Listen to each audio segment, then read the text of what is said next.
പ്രതിച്ഛായ ഈ സിനിമയുടെ റിവ്യൂ പറയുന്നതിന് മുമ്പ് ഈ സിനിമയുടെ DCP ഡീറ്റെയിൽസ് ആൻഡ് ഓഫേഴ്സിനെ കുറിച്ച് ഞാൻ പറയാം. ഇതിൻ്റെ DCP നമുക്ക് അവൈലബിൾ ആയിട്ടുള്ളത് 4K 5.1 7.1 5.1 അറ്റ്മോസിൽ അവൈലബിൾ ആണ്. ഇതിൻ്റെ ആസ്പെക്ട് റേഷ്യോ എന്ന് പറയുന്നത് 2.39:1 ആണ്. അതായത് നമ്മുടെ കേരളത്തിലെ ഒട്ടുമിക്ക എല്ലാ തിയേറ്ററിലും നമുക്ക് ഈ സിനിമ ഫുൾ സ്ക്രീനിൽ കാണാൻ സാധിക്കും.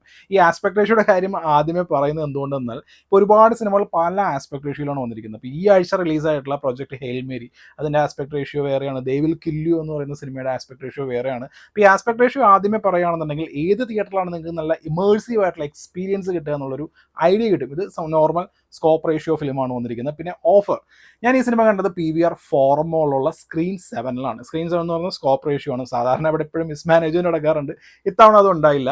PVR പാസ്പോർട്ടിനെ കുറിച്ച് അറിയാത്തവരുണ്ടെന്നുണ്ടെങ്കിൽ ഓൾറെഡി ഞാനൊരു വീഡിയോ ചെയ്തിട്ടുണ്ട്. അത് നോക്കിയാൽ നിങ്ങൾക്കൊരു കറക്റ്റ് ഐഡിയ കിട്ടും PVR പാസ്പോർട്ട് എന്താണ്, എങ്ങനെയാണ് ഉപയോഗിക്കേണ്ടത് തുടങ്ങിയ കാര്യങ്ങളെല്ലാം. ഈ PVR പാസ്പോർട്ടിന് വേണ്ടി ഞാൻ മുടക്കിയ തുകയും പിന്നെ ഈ കൺവീനിയൻസ് ഫീ ആൻഡ് GST എന്നുള്ള രീതിയിൽ ആ മുടക്കുന്ന തുകയെല്ലാം കൂടി ചേർത്ത് എനിക്ക് ഈ സിനിമയ്ക്ക് ആയിരിക്കുന്നത് 123 രൂപ ഇൻക്ലൂഡിങ് ബുക്കിംഗ് ഫീ. 123 രൂപയ്ക്കാണ് ഞാൻ പ്രതിച്ഛായ എന്നുള്ള സിനിമ കണ്ടിരിക്കുന്നത്. ഈ സിനിമ എനിക്ക് കണ്ടിട്ട് മുതലായോ എന്ന് ചോദിച്ചു കഴിഞ്ഞാൽ എനിക്ക് തീരെ വർക്കാവാത്ത ഒരു പടമായിട്ടാണ് എനിക്ക് ഫീൽ ചെയ്തത്. കാരണം B ഉണ്ണികൃഷ്ണൻ സംവിധാനം ചെയ്തിരിക്കുന്ന പ്രതിച്ഛായ റിലീസാവുന്നതിന് മുൻപ് പുള്ളി ഒരു ഇടതുപക്ഷ അനുഭാവി ആയതുകൊണ്ട് തന്നെ ഇത് ഉമ്മൻചാണ്ടിയുടെ റിയൽ ലൈഫിൽ നടന്നിരിക്കുന്ന 1-2 ഇൻസിഡൻറ്റിനെ ആധാരമാക്കി ഒരു ഫിക്ഷണലൈസ്ഡ് സ്റ്റോറി എന്നുള്ള രീതിയിലാണ്. അപ്പോൾ എല്ലാവരും ഇതൊരു കോൺഗ്രസ് പോയിന്റ് ഓഫ് വ്യൂവിൽ വരുന്ന അങ്ങനെയുള്ളൊരു സിനിമ ആയിരിക്കും എന്നൊക്കെയാണ് റിലീസിന് മുമ്പ് പലരും പറയുകയുണ്ടായിരുന്നത്. പക്ഷേ ഈ സിനിമ ഒരു കോൺഗ്രസ് അനുഭാവി കാണുകയാണെന്നുണ്ടെങ്കിൽ എന്തൊക്കെയായിരിക്കും പുള്ളിക്കാരൻ ഫേസ് ചെയ്യുന്നതിനെക്കുറിച്ച് ഞാൻ ഈ സിനിമയുടെ ആ ഒരു പൊളിറ്റിക്സ് സൈഡിനെ കുറിച്ചൊക്കെ അവസാനം പറയാം.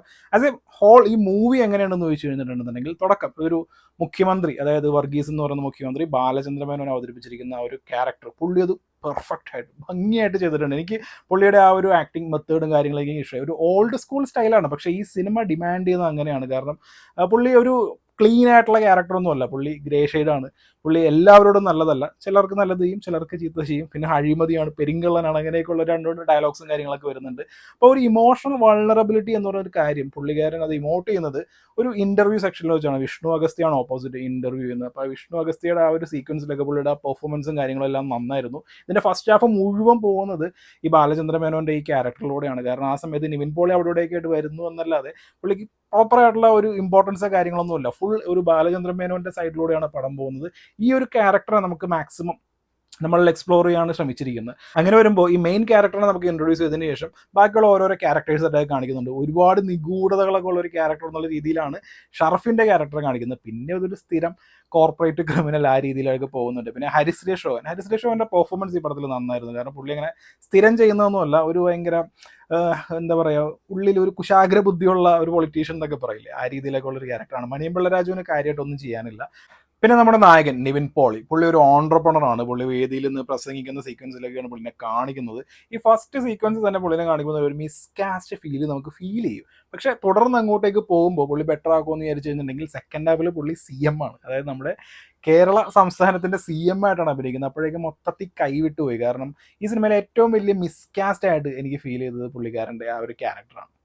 ഈ സിനിമയുടെ second Hafil തലൈവ that kind of രീതിയിലൊക്കെ ഉള്ള ഒരു ഭയങ്കര ഗൂസ്ബം മൊമെന്റ്സ് ഒക്കെ വേണം എന്നുള്ള രീതിയിലുള്ള കുറച്ച് സീക്വൻസും കാര്യങ്ങളൊക്കെ അറേഞ്ച് ചെയ്ത് വെച്ചിട്ടുണ്ട്. ഭയങ്കര BGM ഒക്കെ ജസ്റ്റിൻ വർഗീസ് നല്ല രീതിയിൽ പ്ലേ ചെയ്യുന്നുണ്ട്. പക്ഷേ ഇതൊന്നും ഈ ഒരു നായകൻ ആ ഒരു കൈൻഡ് ഓഫ് സ്വാഗ് അല്ലെങ്കിൽ ഒരു ഓറ, ആ സംഭവങ്ങളൊന്നും ഈ ക്യാരക്ടറിന് കിട്ടുന്നില്ല. എനിക്ക് തോന്നുന്നു ഈ സിനിമയിൽ നിവിൻ പോളിക്ക് വലിയ താല്പര്യമൊന്നും ഇല്ലാതെ അഭിനയിച്ചു പോലെ. പുള്ളിയുടെ ഡയലോഗ് മോഡുലേഷൻ മോശമാണ്. പുള്ളിന് ഒരു രീതിയിലും, അതായത് കേരള സംസ്ഥാനത്തിൻ്റെ CM ആയിട്ട് എത്ര നായകന്മാർ അഭിനയിച്ചിട്ടുണ്ട്. ഇപ്പോൾ ഒരു സിനിമയിൽ നായകൻ എന്ന് പറയുന്ന ഒരു CM ആണ്. അങ്ങനെയുള്ള സിനിമകൾ നോക്കുമ്പോൾ ആ സിനിമയിൽ പുള്ളിക്ക് ഒരു കമാൻഡിങ് പവറും കാര്യങ്ങളൊക്കെ ഉണ്ടാവും. ഇത് പുള്ളി നോർമൽ, പുള്ളി ആ ഒരു മുണ്ടും ഷർട്ടൊക്കെ ഇട്ടിട്ട് പുള്ളി ഒരു CM ആണ് എന്നുള്ള രീതിയിൽ വെക്കുമ്പോൾ നമുക്കൊരു ഇതെല്ലാം ഒരു മേക്ക് ബിലീഫ് അല്ലേ മോനെ എന്നൊക്കെ പറയില്ലേ, ആ മേക്ക് ബിലീഫ് എന്ന് പറഞ്ഞ സംഭവം ഉണ്ടല്ലോ, അതവിടെ ഇല്ല. ഈ സിനിമയുടെ മെയിൻ ആളെന്ന് പറയുന്നത് നിവിൻ പോളിയാണ്. അപ്പോൾ നിവിൻ പോളിയുടെ ക്യാരക്ടർ തന്നെ ഈ രീതിയിലാണ് പോകുന്നത്. അപ്പോൾ അതിന് ബാക്കി അവസ്ഥ ഒന്നും പറയേണ്ട ആവശ്യമില്ലല്ലോ. ഈ സിനിമയുടെ പൊളിറ്റിക്സിനെ കുറിച്ച് പറയുകയാണെന്നുണ്ടെങ്കിൽ ഭയങ്കര രസമാണ്. കാരണം മെയിൻ ക്യാരക്ടർ ബാലചന്ദ്ര മേനോൻ അവതരിപ്പിച്ചിരിക്കുന്നത് അത് ഉമ്മൻചാണ്ടി ഇൻസ്പയർഡ് ആണെന്നൊക്കെയാണ് പറയുന്നത്. അങ്ങനെ ആവാതിരിക്കട്ടെ, ആരും അങ്ങനെ പറയാതിരിക്കട്ടെ. കാരണം ആ ക്യാരക്ടർ പുള്ളിക്കാരൻ പക്ക അഴിമതിക്കാരനാണ്. ഈ അഴിമതി കാണിക്കുന്നതിനൊന്നും പുള്ളിക്ക് യാതൊരുവിധ പ്രശ്നങ്ങളും ഇല്ല.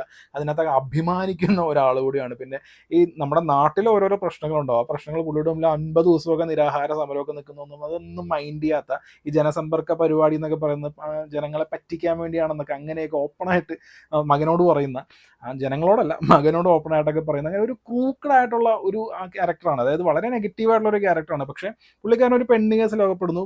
പടം അവസാനിക്കുമ്പോൾ ഈ പെണ്ണ് കേസ് എന്ന് പറയുന്ന സംഭവം ഈ ആൾ ചെയ്തിട്ടില്ല എന്ന് പറയുന്നുണ്ട്. പക്ഷെ ബാക്കിയുള്ളതെല്ലാം അവിടെ നിൽക്കുന്നുണ്ട്.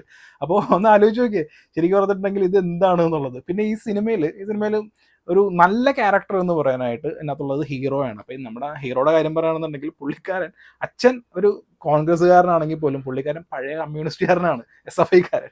പിന്നെ അതുമാത്രമല്ല ഒരു SFI നേതാവിൻ്റെ സായികുമാർ അവതരിപ്പിച്ചിരുന്ന ഒരു ക്യാരക്ടറുണ്ട്. സായികുമാറിൻ്റെ ക്യാരക്ടർ ഒരു കറകളഞ്ഞ കമ്മ്യൂണിസ്റ്റ് നേതാവ്. അപ്പോൾ ഈ കമ്മ്യൂണിസ്റ്റുകാരൻ്റെ മകളെയാണ് നിവിൻ പോളിയുടെ ക്യാരക്ടർ കല്യാണം കഴിച്ചിരിക്കുന്നത്. നിവിൻ പോളി രണ്ടാമത്തെ മകനാണ്, നിഷാന്ത് സാഗറാണ് ജ്യേഷ്ഠനായിട്ട് അഭിനയിക്കുന്നത്. അപ്പോൾ ഈ അച്ഛൻ ഈ ഒരു പെണ്ണ് കേസിൽ അകപ്പെടാൻ കാരണം മകനാണ് എന്നുള്ളൊരു അങ്ങനെ ഒരു നരേറ്റീവ് കൂടി വരുമ്പോഴേക്കും അപ്പോൾ എനിക്ക് പറയാനുള്ളത് കോൺഗ്രസ് അണികളിൽ ആരെങ്കിലുമൊക്കെ ഈ പ്രതിച്ഛായ എന്ന് പറയുന്ന ബി ഉണ്ണികൃഷ്ണൻ്റെ ഈ സിനിമ ഇത് ഉമ്മൻചാണ്ടിയുടെ ലൈഫിനെ ആ ഒരു പോയിന്റ് ഓഫ് വ്യൂവിൽ കാണിക്കുന്ന, അതായത് ഇതൊരു കോൺഗ്രസ് പോയിന്റ് ഓഫ് വ്യൂവിൽ വരുന്ന സിനിമയാണ് എന്ന് ധരിച്ചിരിക്കുകയാണെന്നുണ്ടെങ്കിൽ നിങ്ങൾക്ക് തെറ്റി. കാരണം ഈ സിനിമ കണ്ടു കഴിഞ്ഞിട്ടുണ്ടെങ്കിൽ ഈ പടത്തിൻ്റെ ഒരു ടൈലൻറ്റും കാര്യങ്ങളൊക്കെ കാണുമ്പോൾ നമുക്ക് തോന്നുന്നത് ശരിക്കും കോൺഗ്രസ്സുകാരെ കളിയാക്കാൻ വേണ്ടി എടുത്തൊരു പടമാണോ എന്നുള്ള രീതിയിൽ നമുക്ക് തോന്നും. ഇതൊക്കെയാണ് ഈ സിനിമയുടെ പൊളിറ്റിക്സിൻ്റെ കാര്യം. പിന്നെ നമ്മൾ പൊളിറ്റിക്സ് മാറ്റി നിർത്തി നമുക്ക് സിനിമ നമ്മളൊരു 250 രൂപ 100 രൂപ കൊടുത്തൊരു സിനിമ കാണുന്നു. ആ രീതിയിലൊരു എൻ്റർടൈൻമെൻറ്റ് കിട്ടുന്നുണ്ടോ എന്ന് ചോദിച്ചു കഴിഞ്ഞിട്ടുണ്ടെന്നുണ്ടെങ്കിൽ ഫസ്റ്റ് ഹാഫ് അത്യാവശ്യം വലിയ കുഴപ്പമൊന്നും ഇല്ലാണ്ട് പോകുന്നുണ്ട്. ഓവർ ഡ്രാമയാണ്, പഴയ ഓൾഡ് സ്കൂൾ സെറ്റപ്പും കാര്യങ്ങളൊക്കെ തന്നെയാണ്. എന്നാൽ പോലും ബാലേന്ദ്രമേനോൻ്റെ പെർഫോമൻസ് ഉണ്ട്. പിന്നെ ഈ ഷറഫിൻ്റെ ക്യാരക്ടർ ആരാണ് എന്നുള്ളൊരു ക്യൂരിയോസിറ്റി തുടങ്ങിയ കാര്യങ്ങളെല്ലാം ഉണ്ട്. പിന്നെ ബാക്കി വലിയ കുഴപ്പമൊന്നും ഇല്ലാണ്ട് പോകുന്നുണ്ട്. സെക്കൻഡ് ഹാഫ് കംപ്ലീറ്റ് നിവിൻ പോളിയുടെ കയ്യിലാണ്. നിവിൻ പോളി എന്ന് പറയുന്നത് പക്കാ മിസ്കാസ്റ്റ് ആണ്. പിന്നെ ഷറഫിൻ്റെ ക്യാരക്ടർ ആദ്യം കാണിച്ച സംഭവങ്ങളൊന്നും ഇല്ല. പുള്ളിനെ കാണാൻ നല്ല ലുക്കാണ്, നല്ല കോസ്റ്റ്യൂംസും കാര്യങ്ങളൊക്കെ കൊടുത്തിട്ടുണ്ട്. പിന്നെ പുള്ളി ഒരു പെർട്ടിക്കുലർ ഡയലോഗ് പറയുന്നുണ്ട് അച്ഛനെ കുറിച്ച് പറയുന്ന സീക്വൻസിലേക്ക്, ഒരു അത്യാവശ്യം കൺവിൻസിങ് ആയിട്ടുള്ള പെർഫോമൻസ് ആയിരുന്നു. അതല്ലാതെ വളരെ വീക്കായിട്ടുള്ള ഒരു ക്യാരക്ടറൈസേഷനാണ് ഈ പടത്തിലുള്ളത്. പിന്നെയുള്ള ക്യാരക്ടർ നിഷാന്ത് സാഗറിൻ്റെ, പുള്ളി ഒരു ചിണുങ്ങി സംസാരിക്കുന്ന പോലെയൊക്കെ തോന്നി. പക്ഷേ വലിയ കുഴപ്പമൊന്നുമില്ല, തിരക്കില്ലാണ്ട് പുള്ളി ഒപ്പിച്ച് വെച്ചിട്ടുണ്ട്. ബാക്കിയൊന്നും ഈ പെർഫോമൻസിൻ്റെ കാര്യത്തിൽ അങ്ങനെ കാര്യമായിട്ട് എടുത്തു പറയത്തക്ക ഒന്നുമില്ലാത്ത അങ്ങനെ അവസാനിക്കുന്ന ഒരു പടമാണ്. ഇതിൻ്റെ ക്ലൈമാക്സ് സീക്വൻസും കാര്യങ്ങളും ഒക്കെ ആണെന്നുണ്ടെങ്കിൽ ഒരു 10-20 കൊല്ലം മുമ്പൊക്കെ ഇറങ്ങിയിട്ടുണ്ടെന്നുണ്ടെങ്കിൽ വിജയിക്കാമായിരുന്നു. ഒന്നാമത്തെ കാര്യം ഇതിൻ്റെ നായകൻ മിസ്കാസ്റ്റ് ആണ്. പിന്നെ ഒരു പ്രോപ്പറായിട്ടുള്ള കോൺഫ്ലിക്റ്റ് ഉണ്ടോ എന്ന് ചോദിച്ചിട്ടുണ്ടെന്നുണ്ടെങ്കിൽ സെക്കൻഡ് ഹാഫിൽ എന്തൊക്കെയോ കാട്ടിക്കൂട്ടുന്നുണ്ട്. ഭയങ്കര ചാണക്യൻ എന്നുള്ള രീതിയിൽ കുറേ പ്ലാൻ ചെയ്ത് പവർ പൊളിറ്റിക്സിലേക്ക് എത്തുന്ന നായകൻ, അതൊക്കെ ഭയങ്കര കാര്യം പോലെയൊക്കെയാണ് ഈസ കാണിക്കുന്നത്. പക്ഷേ അതൊന്നും ഒരു ഇമ്പാക്റ്റ് ഉണ്ടാക്കാത്ത പോലെ, കാരണം നമ്മൾ ഇതുപോലുള്ള ഒരുപാട് കണ്ടിട്ടുണ്ട്. ഒരു പൊളിറ്റിക്കൽ ത്രില്ലർ എടുക്കുക എന്നുണ്ടെന്നുണ്ടെന്നുണ്ടെങ്കിൽ അത് ഭയങ്കര ബുദ്ധിമുട്ടുള്ള കാര്യമാണ്. കാരണം ഒന്നാമത് ഇലക്ഷൻ്റെ സമയത്ത് ഇതുപോലൊരു പടം ഇറങ്ങുന്നു. അപ്പോൾ ഈ സിനിമ ഇത് പ്രൊപ്പഗാൻഡയാണെന്ന് പറയുന്നവരുണ്ടെന്നുണ്ടെങ്കിൽ അത് ഇടതുപക്ഷ പ്രൊപ്പഗാൻഡയാണോ വലതുപക്ഷ പ്രൊപ്പഗാൻഡയാണോ എന്ന് അറിയാൻ പാടില്ലാതെ വായും പൊളിച്ചിരിക്കും. അതിലാണ് ബി ഉണ്ണികൃഷ്ണൻ്റെ ആ ഒരു ടച്ച് വന്നിരിക്കുന്നത്. അതാണ് പ്രതിച്ഛായ.